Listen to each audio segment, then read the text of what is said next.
Okay. So when you think about the college or university journey that one might have, we have to take into consideration that the United States, it's an amazing place to come and study. As an international student, we our journey can be extremely different to one another.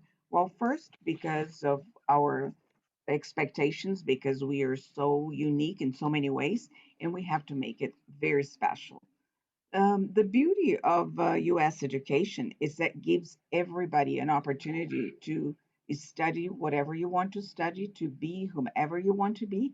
And a very important aspect is the fact that you can reroute or change or make adjustments along the way. So if you come and decide you want to be an engineer at the in the middle of the process, you might change your mind. So that's one of the great things about the flexibility of studying in the U.S.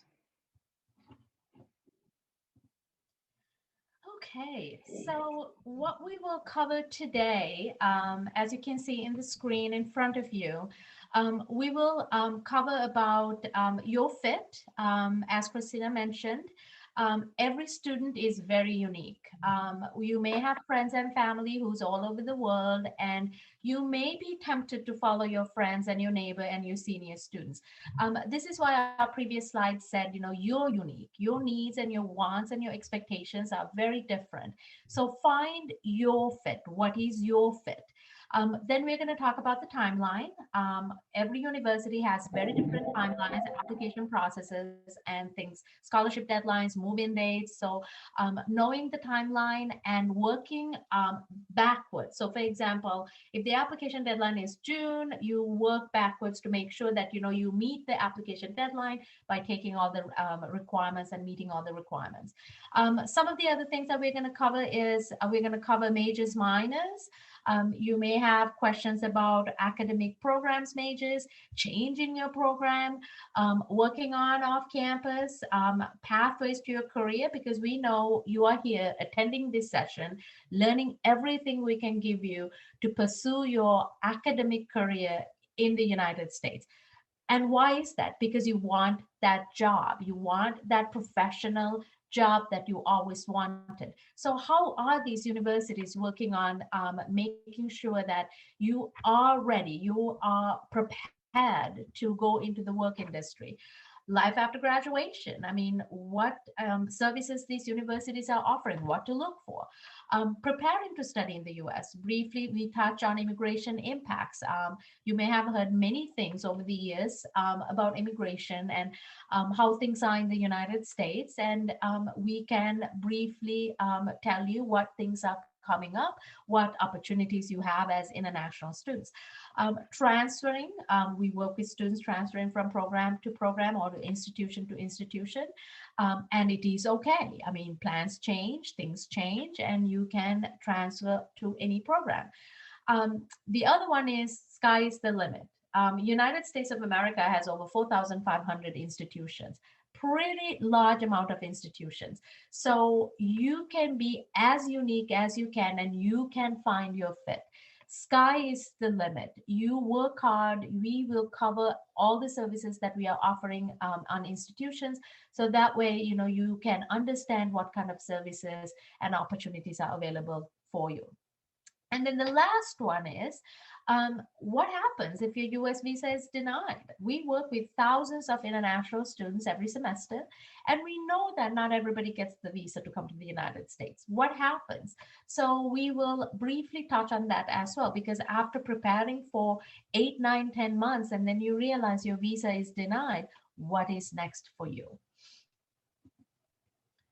Um, few couple of types of college and universities when you're doing your research. You can see in your screen there's multiple types of universities, colleges, community colleges, technical colleges, baccalaureate colleges, for-profit universities, non-profit universities, tribal colleges, military institutions, private university, public research universities. University of Houston Victoria is a public university, four-year public university, there's doctoral universities, and institutions that have special focus institutions like liberal arts, law, health, military focus, faith-based, medical schools. Anything for you to add? Do you have anything to add to this one? No? No. Okay, so moving on to the next one. So let's talk about the big one, right? College and program quest. So do you know what you want to study? Now, if I go back to my experience as a 17-year-old when I came to the US as an F1 visa holder, I had an idea of what I wanted to study. But when I came here, I was like, interesting. That is not the idea I think I want to pursue. So I did change my program. So you can too, but you do have to have a idea of what your major is. As we discussed before, both of us are immigration officers, or we call DSOs, designated school officials. When you are admitted, in your application, you have to declare a major. Now, a major is a collection of courses. There's number of credits, subject-wise. So, for example, that's the program that you're going to select to study in the United States. It could be English, biology, computer science, history. Many institutions have many number of programs, ranging from 70 to 100 to 300 programs, from bachelor's degrees to associate degrees to master's to PhD programs. Um, Now, the professional field. So, if you are a student looking for medical or law or nursing, then there are pre-professional fields as well. And you can always change your major. As an F1 student, you do have to face the interview. You do have to have an idea what you are going to study, because they are going to ask about those questions. What are you going to study? So you do need to have some idea of what you plan to study. However, when you do come to the United States and you do take classes, or you do get proper guidance, and you decide this is not the major for me, you can always change the major. The duration might now extend, because depending on when you change the major and what kind of a program you're going into, but you can change your academic field. What is a minor? You may have heard majors, minors. It's an area of academic concentration. So it requires less classes. Some may or may not endorse to the transcript, depending on institutions. You can pursue many minors. For example, some of the students that we have, if they are computer science students, they will minor in marketing or management or a business component or international business. Or we have seen students with computer science doing a minor in artificial intelligence. Or if it is a business student, we have seen students majoring in marketing and minor in management, or majoring in general business with an emphasis in healthcare administration. And going back to mine, I actually knew that I wanted to serve in the international arena. So on top of my major, I selected classes that actually taught me about how it's going to benefit for my future field. So I learned about cultures and policies and regulations and the political classes, United Nations. So it actually rounded me by with my academic advisors to who I wanted to be and what academic content I was expecting from the field. So, like we said, sky is the limit. You want to add 3 minors? Go ahead. Just make sure that you're strategic about adding these major. When should I declare my major? I think I did cover a little bit in the previous slide. Um, if you do meet the admissions requirement, you are admitted to the institution, but some programs you are admitted to the institution, but not necessarily to the academic program. For example, some universities will say that you are admitted to the School of Business, the university, but in order to be admitted to the School of Business program, you have to complete 48 credits with a 2.75 GPA or higher. So there could be standards, and it could be the same for nursing. It could be same for medical related programs. Excuse me. And as an F and a J1 visa holder, you always have to declare a major. So that is why in my previous slide that I said, at the US Embassy at the interview, out of the 35 questions they're going to ask, one question is going to be about your academic field. And they may even ask how prepared you are to study in this field. So, for example, if you're going into engineering or you're going into bioinformatics, they may look at your high school transcript to see if you have the proper skills or backgrounds. I mean, not all the time, because the US embassies are very different from embassy to embassy, or the person who reviews uh, does the interview for you. So you do have to declare a major. Um, However, in the US, once you do come here to the US, you are talking to counselors and success coaches and academic advisors. And then you realize, I may change the major. You absolutely can do that. Consequences of changing majors or declaring a major late is exactly what it says in the slide. US embassy officers may think you're not ready, or you're not a serious student, right? I mean, think about it. If you are the embassy officials and a student comes to you and say, I'm not sure what major I want to do. I'm interested in A, B, C, D. So that tells the consular that the student probably is not ready. Why don't you research more and be ready, and then come to get the apply for visa again? Longer time at the university. I know I worked with an international student who declared or changed his major about 8 times, and took about 6.5 years to graduate. So that could happen if you change majors.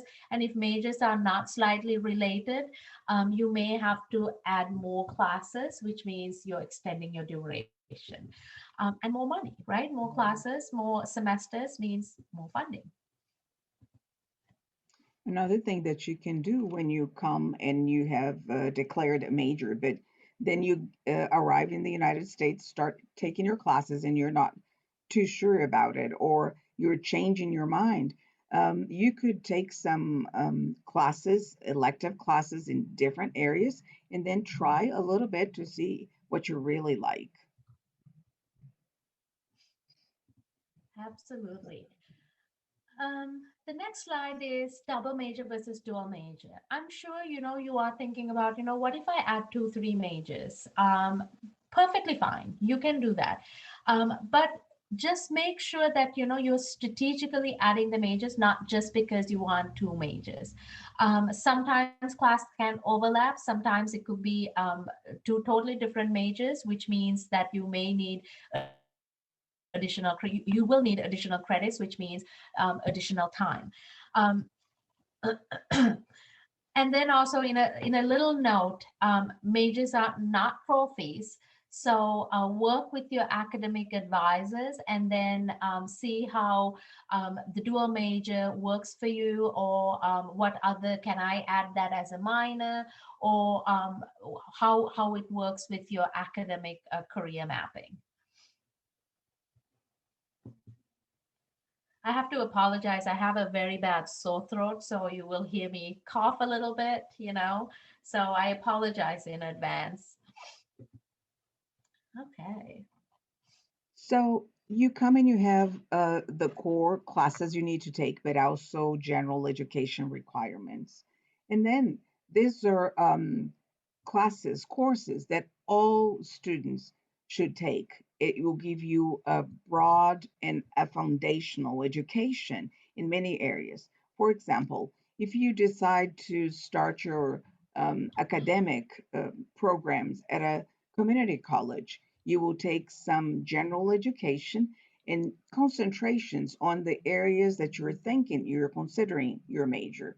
For example, you can take pre-engineering or aviation aviation program, and then try all those different things. Again, as I said, if you're not too sure about what you want, you can take um, different electives.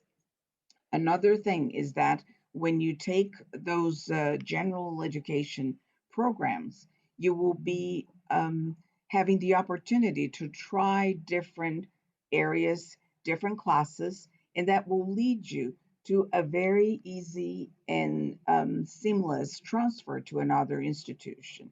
So it's very important that you know what you want to do, focus on your courses, and then try different things if that's what you would like to do.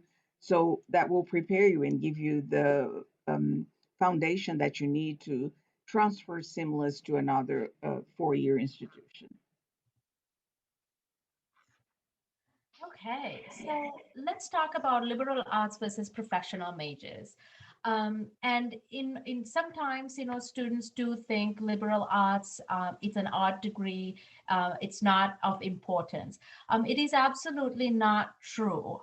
Liberal arts program can be English, psychology, in some ways, biology, and coursework could be humanities with areas focus, major coursework. Um, you can actually apply liberal arts program to variety of occupations, and we also know students who would actually do STEM related programs, so professional degrees, thinking that that is the way to get a better pay or um, secure jobs. And we also have seen that students going into STEM with no STEM experience, STEM is science, technology, engineering, mathematics, and then we've had to tell students that this major probably is not the major because you're not performing well in your academic classes related to the STEM field. So, like we said from the very beginning, choose your academic field wisely. Don't choose because somebody else is doing it. Don't choose because you have the potential to make a lot of money. You just do your research and select the program that you are truly interested in. And I know I did tell you about my story. I came to the United States to do speech pathology as a 17-year-old. I had no idea what speech pathology was, but I knew in Sri Lanka there was a pretty good recognition for speech pathology at that time. So I figured if I do complete this program and return back home, a job is guaranteed. But little did I know, my very first year, I learned, well, I knew what speech pathology was, but I don't think it was my passion. So I was lucky that I had amazing academic advisors and international advisors to actually counsel me and guide me to the field I am in now. And I love the field I'm in now. And I have the highest degree attained in the field I am in. So if you picked a program and when you come to the US it's not the right program, you can always change. At the end of the day, you pick the program what is for you, what best fits you.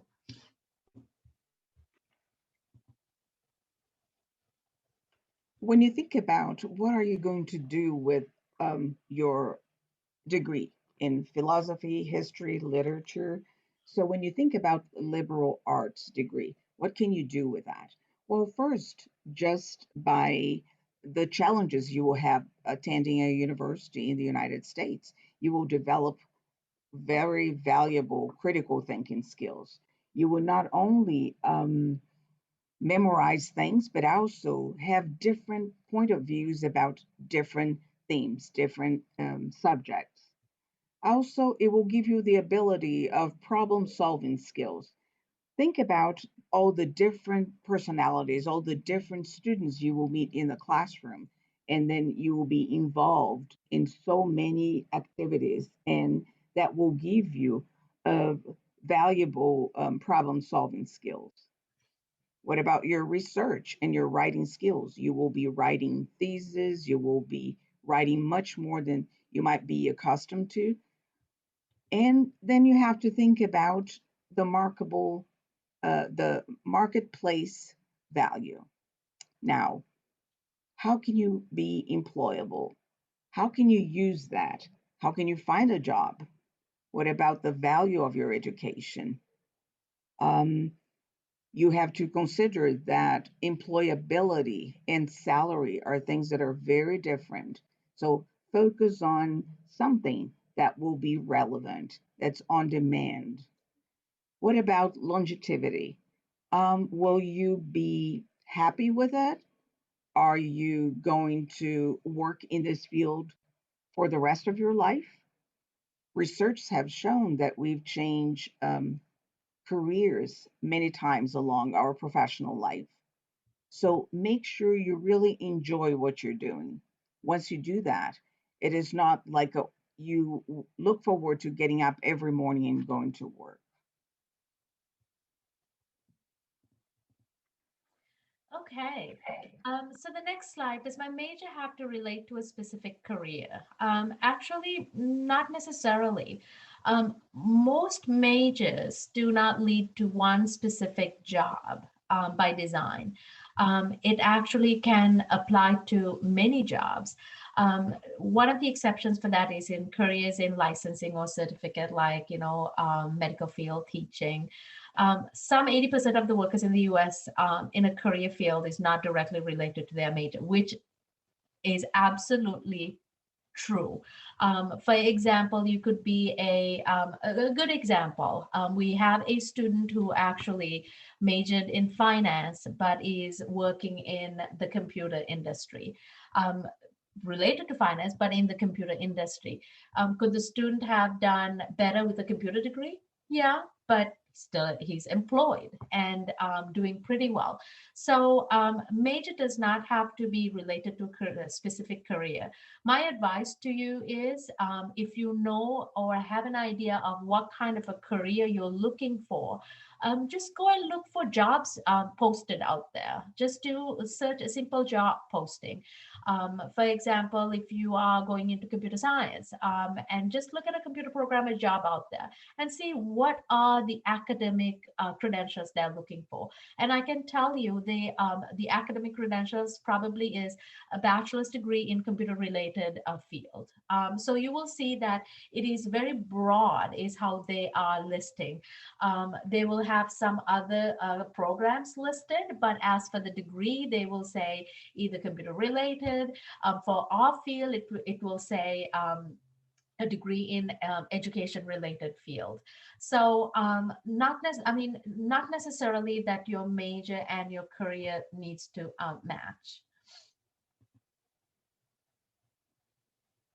When you're doing your research and looking for the right fit for you, you have to take into consideration a few aspects of it.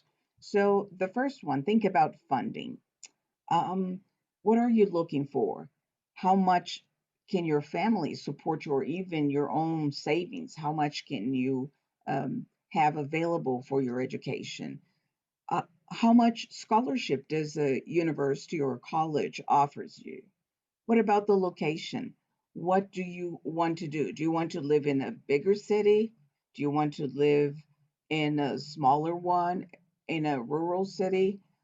All of these things are very important. You have to consider, to take into consideration that the locations will be directly related to the living expenses that you will have. Also, if you have, if you decide to go to a smaller town, so there are not many of the amenities that you might be looking for, you have to consider all of those things while looking for the right school for you.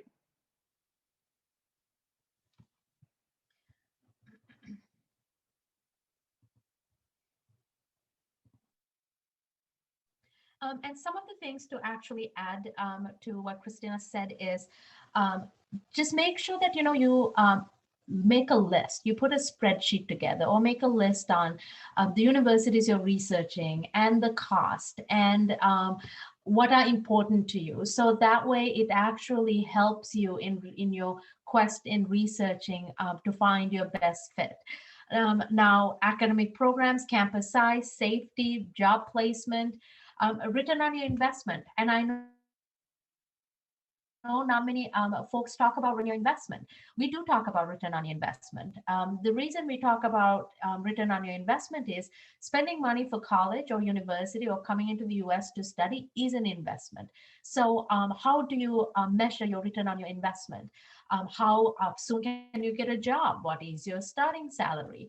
If you do get a loan to pay for your school, how many years will it take for you to pay off the loan? One of the best things is when you are looking at your return on your investment, what are the things that's going to help you? Job placement. So job placement is what are the services that you can get from these institutions? I mean, what about internships, co-op programs? Are there company network opportunities? As a first year student, can I dive into job placement or co-op programs or networking sessions, shadowing, volunteering? As a senior, what are services you are able to receive? Are there job fairs? How many times are the job fairs happening?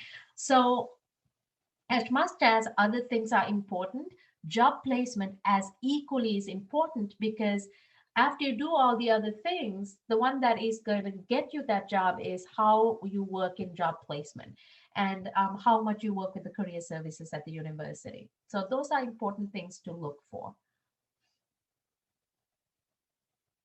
Consider the application process. So go over everything, as Ludmi said, have a spreadsheet and make sure you have all the information there so you can um, keep track of everything that you need to know and what really is important to you.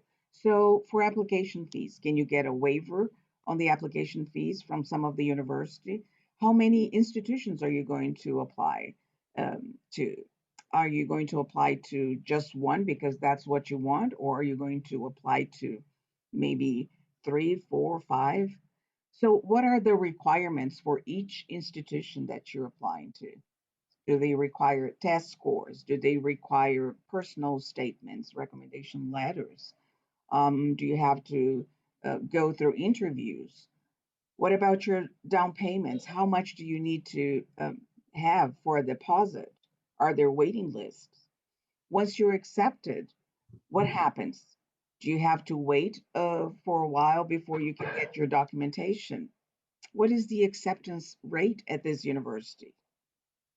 Now, you have to, once accepted, you have to make sure that you have all the support from the institution that you're looking for attending. You have to make sure that you will be in constant communication with the International Center, with your academic advisor, have all the preparation prior to arriving to the institution.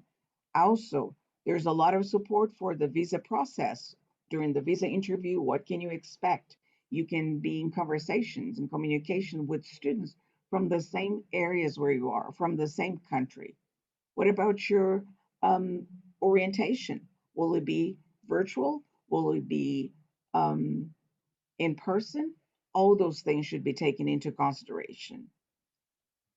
And I would like to add to Christina about how many institutions you're applying. I have come to know that recently, and this has been happening even when I applied for the visa too, that the embassy tends to ask how many universities you applied. Now, if you just applied for one university, that's totally fine. I mean, you can be absolutely certain that is the university you want to go, but make sure that you've done your research, that why you picked that university out of all the other universities.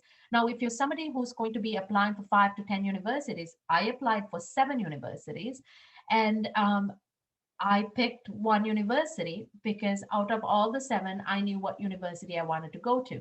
But that doesn't mean that you have to follow the trend and apply for 10 universities, because applications can be very expensive and the process could be very tedious. So next one is, what college should I choose versus what college is the best fit for me?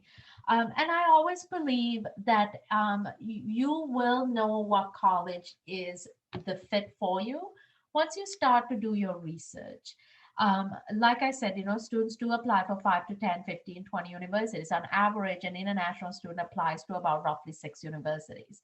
And when you do pick universities, did you pick because it was somebody else's choice? Or was it because it's in the Ivy League ranking? Is Can I afford this college? Um, it's not about finding the best college, it's about finding your right college. And it could be a college that is small, or it could be a college that is large, but it needs to be a university or a college that fits you. Um, just because your neighbors or your friends are in that college doesn't mean that that's going to be a right fit. Like we discussed in the previous slide, some of the things that you need to consider. You may like that university, the first choice university that you want to go, but can your family afford that first choice university? So those are things, again, go back into one of the previous slides that we talked about. What are the important factors for you when picking a university? For me, it was very clear: funding. I had a budget and I needed to pick a university to meet that budget. That was my number one priority. So my priority was what universities did fit my budget. And then I worked on the other items. So your importance could be different. Maybe funding is not an issue for you. Maybe you want safety is an issue, or you really want a small campus. So, or you are somebody who's absolutely loves the social life and likes to go to these games and other things. So you're looking and researching in that aspect of a university. So everybody's university choices are very different. And how do you know it's your best fit? Self assessment. I mean, who knows you the best? You do. Um, I mean, these are things that you need to figure out. Who are you? What do you want to be? How involved are you? How can you handle in a new environment? Now, remember, you're leaving your comfort zone and flying 10,000 miles or even more to come to a different destination where you know nobody. And you're starting your academic career there. So, self assessment is absolutely important. Um, College will have some of the assessments done, I mean, for you, if you are a first year student or maybe a first year graduate student. And that will inform you with certain surveys and things like that what your assessment is. Um, like we discussed before, over 4,000 universities in the US, you will find your fit. But that doesn't mean that you need to apply for 200 universities, right? But do your research before you apply, and then apply to the universities that you know is a good fit for you.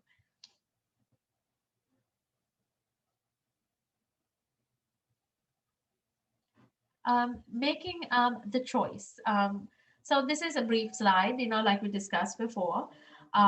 Personal time investment, happiness, is it realistic? Safe majors, you know, versatility.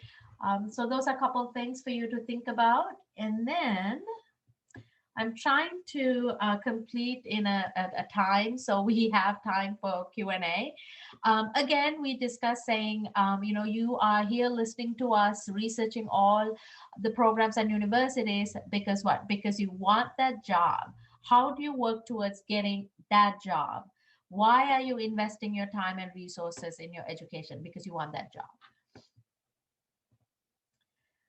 So when Okay. you, sorry. No, go ahead, Christina. So when you think about, how hard are you working for specifically for the career you're looking for? Think about the skills that are desired by employers. Your ability to create or edit written reports, to communicate, in general. Your ability to work in teams, your flexibility.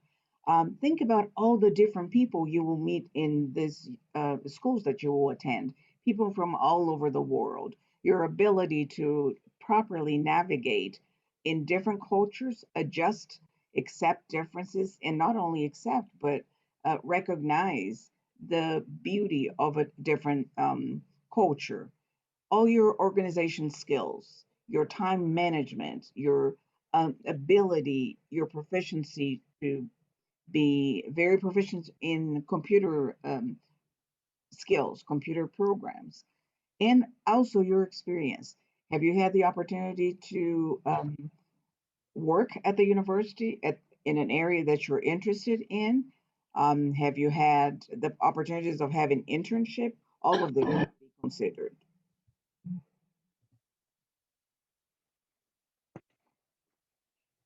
Um, And the next slide is about exploring majors early. I think we covered this in previous slides. These are important areas for you to look at the universities or colleges that you're researching. Program requirements, shadow, interview, research. I mean, if you're into research, look for institutions that is research-based, volunteering, internships. I cannot stress enough on internships. I used to work for a career center at a pretty large university and learned how the importance of internships. And we work with over 500 employees, and internships is something that I advocate and something that all students should be working towards.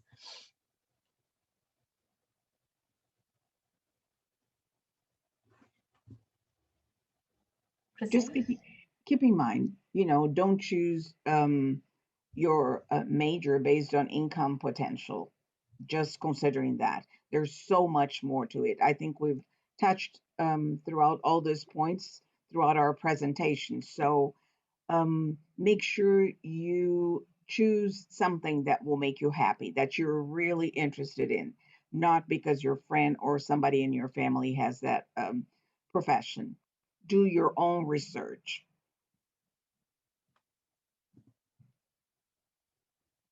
Make sure you visit your campus. If you can't be there in person, you take advantage of the virtual tours that are offered.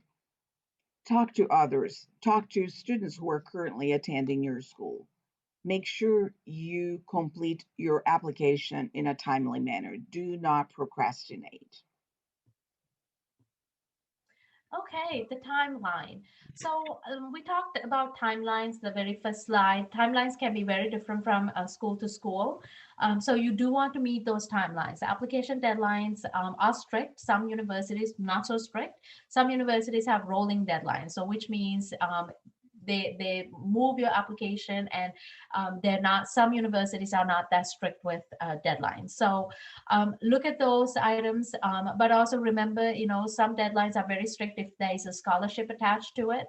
And many institutions have very different processes in application to enrollment to orientation. So make sure that you do pay attention in those. Um, and then look at when the move-in date is. Look at when admissions is offered. Can you do a secure? Can you secure the visa on time? So can you get a flight on time? Move-in days are in August. So those are things that you do really want to pay attention to. And then the next one, what if I change my mind? We did talk about it. Life happens. You absolutely can change your mind. We definitely talked about changing majors, but let's talk about changing institutions. So when you do change institutions, life happens. I mean, sometimes maybe you lost the scholarship. Maybe your family can't afford the institution you're in, that you do need to go to a different institution. Maybe you just want to transfer because you found a couple of friends in the other university. But whatever the decision is, just make sure that you are making the change for all the right reasons. And more you transfer, more you change, it can prolong your degree completion. Some universities may take all of your credits, some universities may not. If you're like an institution like mine, where we have sister campuses, so you can transfer to another sister university. But again, really do your research and hard work in transferring universities. And before you transfer, just make sure that everything is finalized, like your course transfer, and everything is done before you transfer.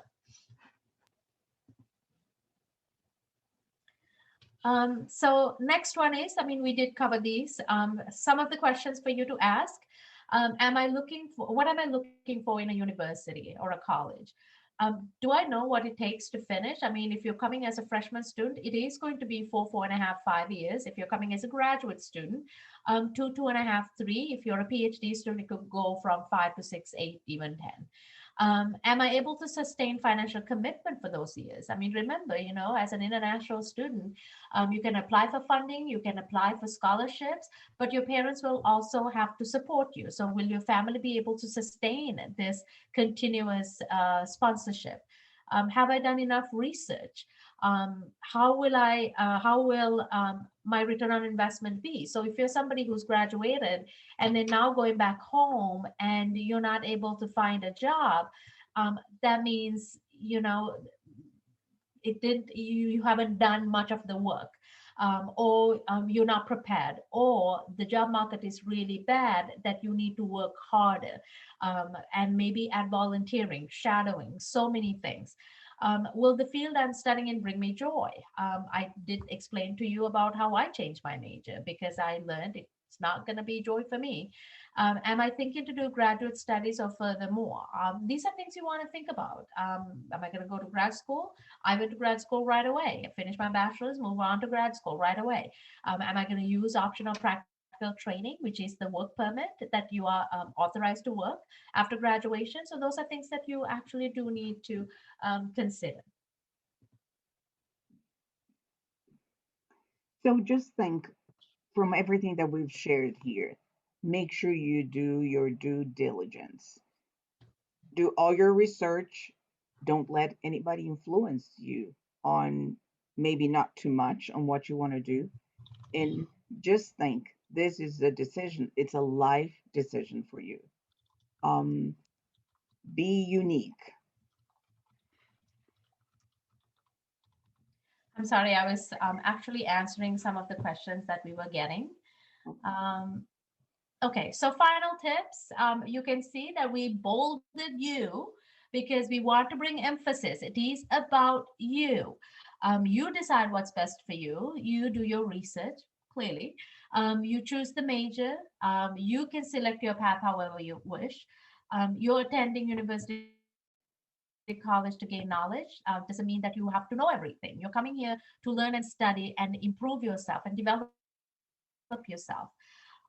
Always have a backup plan. So we're going into Okay, our so institution profile. I'm going to share a little bit with you about New Mexico Military Institute. We are a land grant institution, so that means we're extremely affordable. We are a boarding school, so every student that attends our school lives on our campus. So this is a picture of an area of our campus. Because you see, New Mexico military, it does not mean you have to join the military. In reality, you can simply um, not uh, join the military, just can come here, take your regular classes, and then move on to another institution. So we are located in Roswell and in New Mexico. New Mexico is a very interesting area, very nice weather, very pleasant, very cool in the morning, a little bit warmer during the day.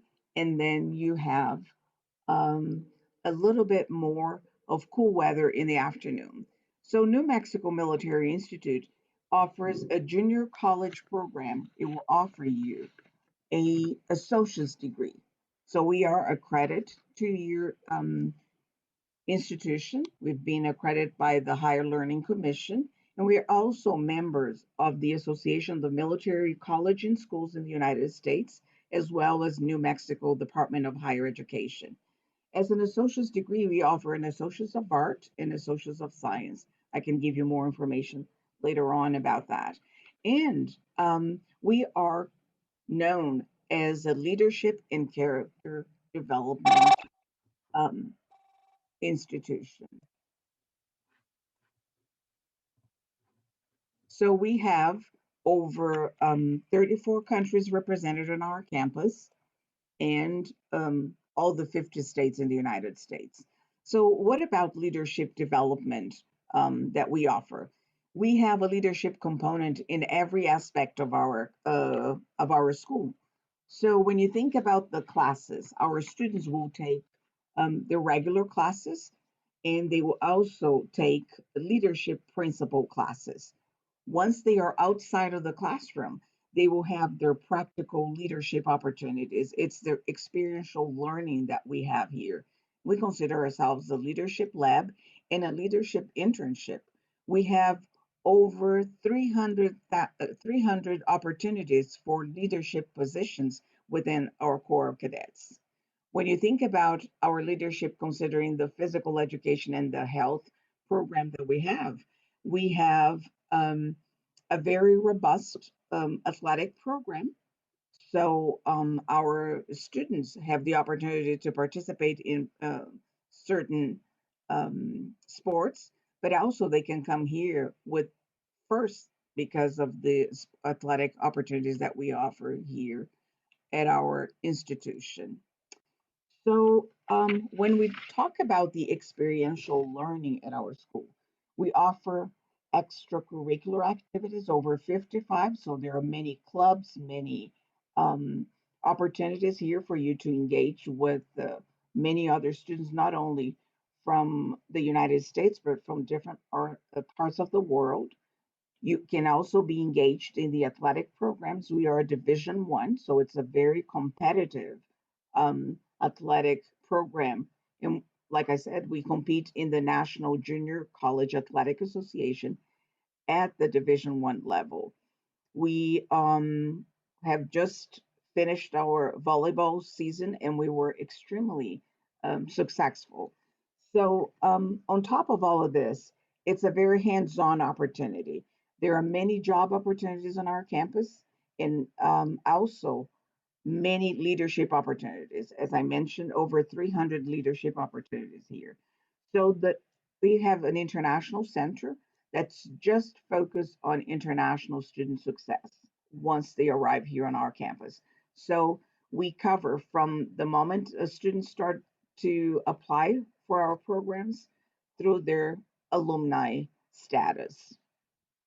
I will be happy to answer any questions you might have and also make myself available on our booth to take any questions that you might have. Thank you. Okay, so like we talked about before, the Oral Roberts University, Miss Katie Lentz is not here. But like I said, I have worked with her, so I promised that I will talk to you about her university. So, Oral Roberts University is a religious-based university. It is traditional private Christian environment. However, it's not affiliated with any one church or denomination. ORU is Christian, its design, mission, academic work, and campus environment. Um, ORU has always had an international presence. As you can see, it has 120 countries, international students from 120 countries and from students from all over like 50 states. The campus is a small campus, 4,163 students. 20% are international, which is a very pretty significant number of international students. The top 5 countries that Oral Roberts has is Nigeria, China, Brazil, South Korea, and India. Top 5 majors are business, administration, engineering, psychology, nursing, biology. At Oral Roberts, a very high percentage of students do live on campus. So when you are looking at ORU, be excited to be living on campus. And if you look at the slide, the College of Business, 94%, over 100,000 other students, 99% marketing, 98% finance majors, 97% management majors. 99% of the 2020 graduates reported a job placement. Now, remember we did talk about job placement, and the national average is 81%. So, pay attention to the last slide. It's a leadership scholarship program, which it was established for students, and scholarship recipients will demonstrate the Christian worldview, lifestyle, academic achievement, and leadership ability. More than 6,000 students of the university have received this scholarship. So pretty amazing.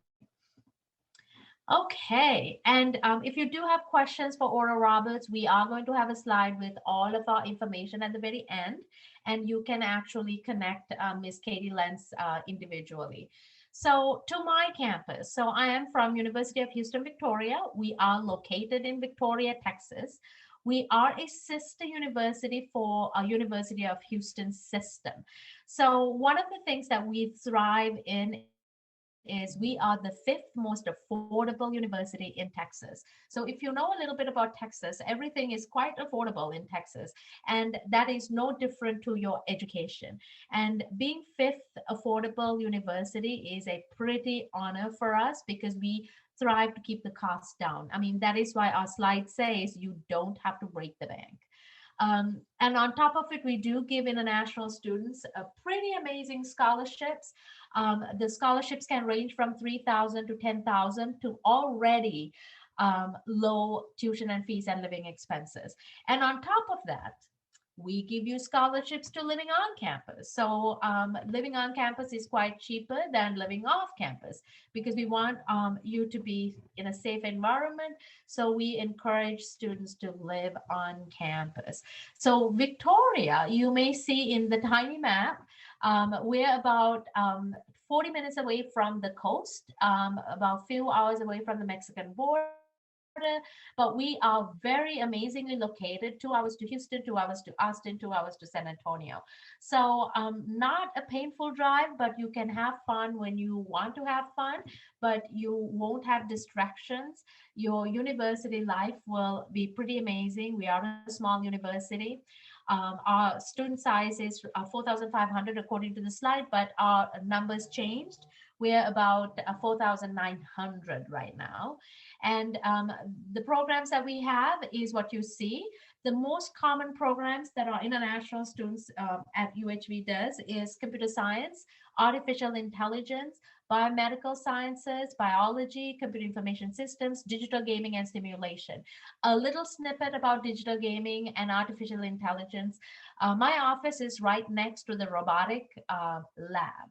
So if you are somebody into artificial intelligence or robotics, you will see that when you do come to that particular floor of the building, robots walk around. They're being programmed and navigated by students like yourself.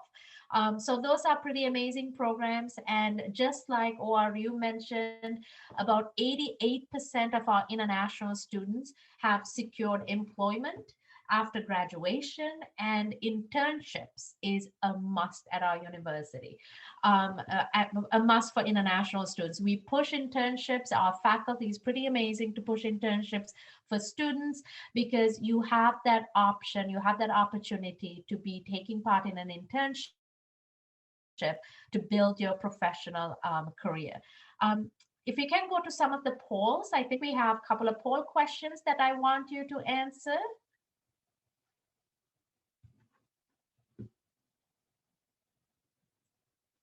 Not sure if the polls. Okay, let's move on then. Um, we do remember how I talked about scholarships. So for the scholarships, we actually do not need SATs, ACTs, GRE, GMAT, or recommendation letters. All we need is your transcript, that how you performed back home, and how you, if you are a US transfer student, how you performed in the US. We grade you for your big test back home because we understand that you actually study a lot for your back home test. And so we don't require any of these exams. We require GPA. You have to have a certain GPA to be admitted. And our scholarships are based on your academic grades, that is 30%. Personal statement is 40%, and resume is 30%. We do offer automatic scholarship at the time of admissions, and to get the highest number of scholarship, which is the $10,000 scholarship, you actually have to submit an application. Now, if you're a graduate student, depending on what program you're coming into, I would say about 89% of our graduate students have secured assistantships at our university. An assistantship means you do work with a faculty member for a reduced tuition and a monthly stipend. Um, with that, I know we're running out of time. We have 1 minute. I'm going to move to the next slide so you're able to see our contact information. And meantime, I'm actually going to answer the questions. Um, okay, some of the questions I've received is, I applied to two already, but they were asking me about the money. I want to know if give scholarship. It's a good question. Every university does the funding very differently. In most cases, you may be need to be admitted to the university. So admissions to the university doesn't involve the funding. The funding part comes in when your immigration document needs to be issued. So work with that institution on your funding and your application. Um, the second question is, which one offers either pharmacy or occupational therapy? Christina, do you offer pharmacy occupational? No, we don't. We offer a pre-nursing program and a pre-medical program, but not specifically pharmacy. And UHV doesn't either. UHV does offer health studies with kinesiology and health studies, kinesiology, sports management emphasis, but we don't have pharmacy or occupational therapy. Um, the next one is, how can I apply for medical university in which state? That is a very intense question that needs some time to answer. So what I'm going to do is I'm actually typing you my email address in this box for the person who actually asked the question. And please email me and I can thoroughly explain to you how the medical process works in the United States. The next question is, do you have ACCA or CPA? I know I can talk on behalf of our campus. Our campus does have specific classes to prepare you for the CPA exam. Christina? No, we don't. We don't offer those. Okay. How to get a full scholarship is the next one. Um, and I must say, full scholarships do come pretty rarely. It is competitive. I know our university does not offer full scholarships. I'm not sure if Oral Roberts offers full scholarships. Christina, do you offer full scholarships? Our full scholarships can offer some very few full scholarships to our students, but you have to go through the admission process and all that. There you go. The next one is, can you get internships based on a degree in pre-law? It all depends actually on what university you're applying to and what the requirements of that particular university is. So if you are pre-law, you do want to, pre-law is law, pre-law, law, medical is very similar in how the application process works. So you do want to pick a university or maybe many universities and approach them individually, because each individual university may have very different ways of internships. I think we have a time for one more question. How much the maximum scholarship provided for CPA student? Once again, this is very different from institution to institution. For us at the University of Houston, Victoria, you can actually receive up to $10,000 if you do follow the process. You do get admitted, and you submit the application process. The lowest scholarship you can receive is $3,000 at University of Houston, Victoria. But again, these kind of questions are very specific for the university that you're going to apply. So if you apply for 6 universities, these are questions that you do need to ask from those universities. Like I mentioned, University of Houston, Victoria does not require SATs or TOEFL or ACTs or GMAT GRE for scholarships. Okay, I think I took care of all the questions. And we're once right on again, time. it's on time. And I do want to bring attention to this last slide. This is the contact information of all of us. So we'll keep it in a little bit so you can write it down or jot it down of our contact information. But I do want to thank all of you for coming to our session. I know Christina already sent a text message, like a chat message. And thank you again. I know it's been a long day for everybody, but if you have any questions, feel free to stop by at our booths today. We are going to be there for a couple hours and then ask your questions from the booth. Amazing. Thank you both for the presentation. It was really good, really insightful, and a lot of information. We got it all done in just over an hour. So thank you both, and definitely check them out in the exhibit hall. Thank you, everyone. Bye now.